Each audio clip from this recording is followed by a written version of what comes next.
постоянни разходи. Това е амортизация, разходи за директор, секретарка, Мерцедес и така нататък.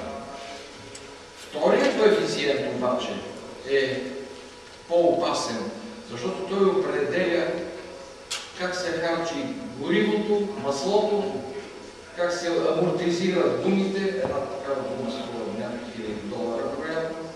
Вътре влиза шофьорската надница и така нататък. Затова ще се спра по-подробно на този коефициент.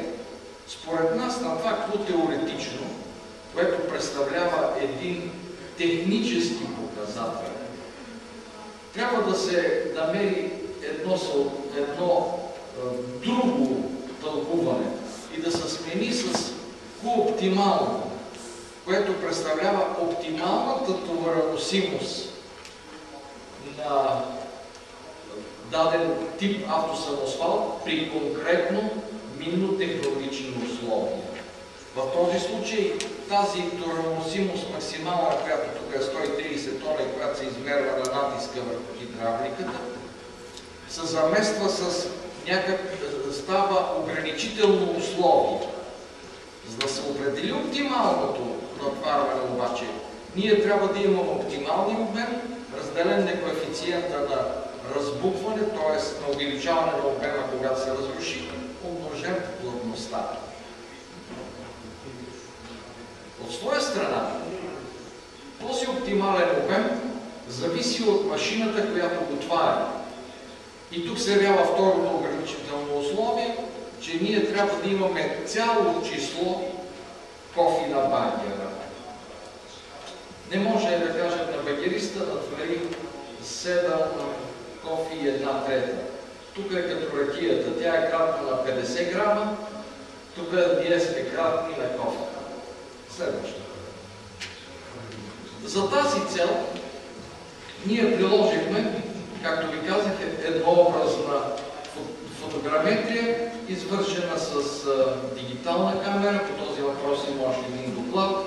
Въобще дигиталните камери разбираме, че те не са метрични, даже не винаги им известно фокусното разстояние и други такива подробности, но пък въз основа в замяна на това, те дават възможност за онлайн обработка, т.е. отпада цялата лаборатория, която имаме при класическата фотография. И може да получаваме резултата относително бързо. Не, че толкова бързо е притрябвало някакви резултата, но някой път може да притрябва. Това е една технологична схема на методът, който сме предложили. Има фотографиране, прехвърлянето в компютъра, спомагателни величини, допълнителни величини, място, дата, месец, тип на автосамосвала, измервания в графична среда. Те влизат в входния файл заедно с тези спомагателни изчисления, довиждане. Входния панел на системата изглежда така. Тук се дават общите данни, какъв е автосамосвала, каква е зърнометрията, от какво разстояние е снимано, каква форма има, малко ще се спра пред малко, това, координати на точките и тук са дадени номера на снимките, избира се номера на снимката и се казва да се изчислява. Няколко думи за самата снимка. Това представлява автосамосвал, върху който е нанесена фотограметричната координатна система ZX. Този товар се апроксимира с 4 точки. 1, 2, 3, 4, на които се измерват образните координати. За да се премине към пространствени координати, е необходимо да се измерва разстоянието от снимката до автосамосвала.